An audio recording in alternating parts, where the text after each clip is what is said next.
Hello and welcome to my channel.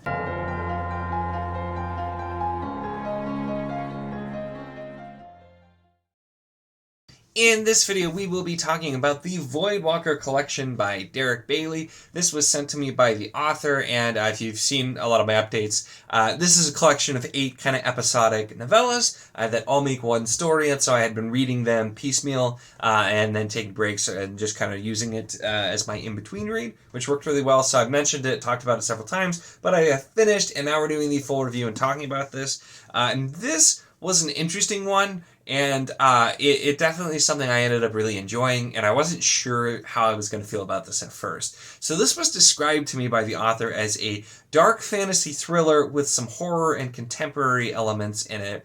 And I'm like, that's kind of a weird description. And then I started reading it, and I'm like, okay, I kind of get where we're going with that, because this is a pretty unique book. It's one that it's definitely kind of hard to pin down a specific genre for it because of what it does.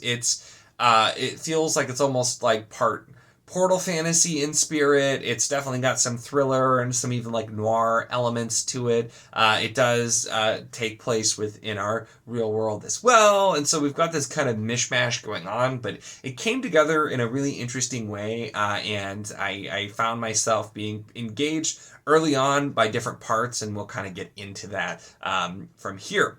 So this book is about a man named Brian Daly, and he works in IT, and we start learning about him in his normal life. Although we first start with his dreams, but I'll get to that. But we start learning about him in his normal life. He works in IT, and he is just going through a lot of problems, both professionally and personally. And then to make it worse, he suddenly starts waking up in this kind of weird dream where he's in a manor with a bunch of kind of like prim and proper people, and there's a buffet where the food just keeps refilling. It's all kind of mysterious and feels just very different from anything in his normal life, and is trying to figure out what's going on there, as it seems that world in his dreams is also in danger. And so we have kind of the dual thing where we have the elements of when he is asleep, and where he's visiting this manor and trying to figure out what's going on there, and then the elements of his own life in the real world as well.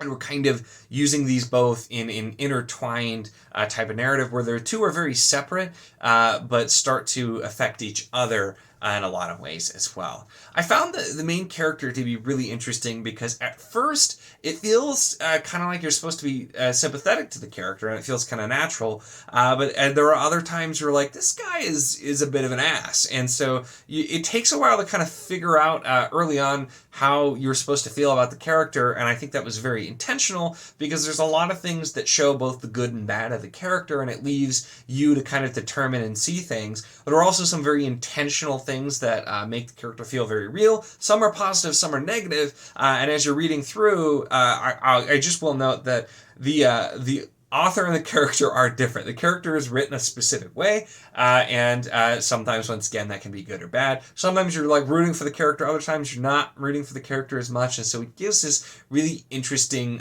feel to the story. The one thing I really want to specifically mention too, actually, which is on a slightly different note, is that the titles of the novellas I thought worked really, really well. So it's called the Voidwalker Collection, which already gives you that kind of eerie, mystical feel. But the titles of the 8 novellas are The Manor of My Dreams, Paradise's Vexation, Dark Horizon, A Deadly Crescendo, Haunted, The Hands of Time, Memory's Graveyard, and The Fate of a Soul. And I felt like the titles were really well chosen. The Manor of My Dreams just starting, which is, the play on words, I thought worked really well. And I felt like it got me into the right mindset for them as well. The other thing I'll note too is I found myself, as I was reading through this, at first I was a little more interested in the characters' like real life, like waking life, I should say, than I was in the kind of dream world. And then it switched where I'm like, okay, now that I know a little bit more about this dream world, I'm more interested there than I am about his real life. And then as I got further in, they were both just very, very interesting and definitely keeping me pulled in. So I quite enjoyed that as well. And it's just everything starts to kind of come together, and we still have these 2 very separate plot lines, but obviously if you are a person who's dealing with these crazy dreams, it's going to affect you in real life, and so we start to see that happening as well. And just kind of the the character, and a lot of this does still, and I mentioned all the other elements too, but some of a good part of this too is kind of just a character study of this person, and them going through life trying to figure out things in their personal life, dealing with these crazy dreams, trying to figure out what's going on there. And it makes it a compelling read, even if the character is not always the most sympathetic person overall. So, like I said, just so many different bits of genre in there, and a lot of those, like, I don't really read contemporary, I don't really do thrillers, I haven't done a lot of noir, so it's like, you'd think it's just the fantasy elements that I'd be a big fan of, but I thought the collection of different genres that were in there worked super, super well, and it just is another one of those books that I don't know that I would have picked this up on my own. And with that description, I'm like, I don't know how I'm going to feel about this, but it's another reason why it's so cool when authors reach out to me and send me books, because I really like this. This is definitely something that I had a good time reading. A couple of things I will note. It does do the thing where like company names are changed slightly, and you can tell what they are, but just to avoid that copyright thing. I've heard that's a thing, especially with self-pub authors, where they usually have to be careful with that kind of thing. But I don't often read a ton of like contemporary elements or things that happen in our world, so it's not something I come across a lot. So it always annoys me a little bit at first until I get used to it. But I that's not really anything that can be changed. It's kind of important that they don't get in trouble for using brands. And then I will note too, there is some kind of adult-oriented content in here. It's not anything like too terribly bad. Obviously, I'm not a fan of that kind of thing, and the author was upfront about it too, because he seen my videos where I talked about that, and so there is some of that. A couple of things where I'm like, it's a little weird, and for the most part, even the parts where I'm like, this isn't my thing, do serve a purpose. And this is one of those things too where if you unfortunately in some cases, but if you picture everything, it gives it that kind of noir feel, and that wasn't a genre that was mentioned, but there were lots of parts of this where I really got a kind of a noir feel, where it's just kind of this odd, dimly lit things going on, and that aspect of the thriller portion of it. And so even the parts where I'm not normally a huge fan of that, I thought worked pretty well. So I thought that also worked. And specifically, and I'm keeping this spoiler free, because I'm assuming a lot of people have probably not read this, but I'm keeping it spoiler free, but very specifically with the ending too, something I want to note in a non-spoiler way. I was really pleased with some of the things that the author both did and did not do. There are some things that just, there's one really big cliche that you get whenever you have like the introspective character and everything, or like, in type of movies as well, where it's just like you get it, where things are explained and then it just goes forward, and the way that's handled in a lot of other media is a pretty cliche way, and that's avoided here.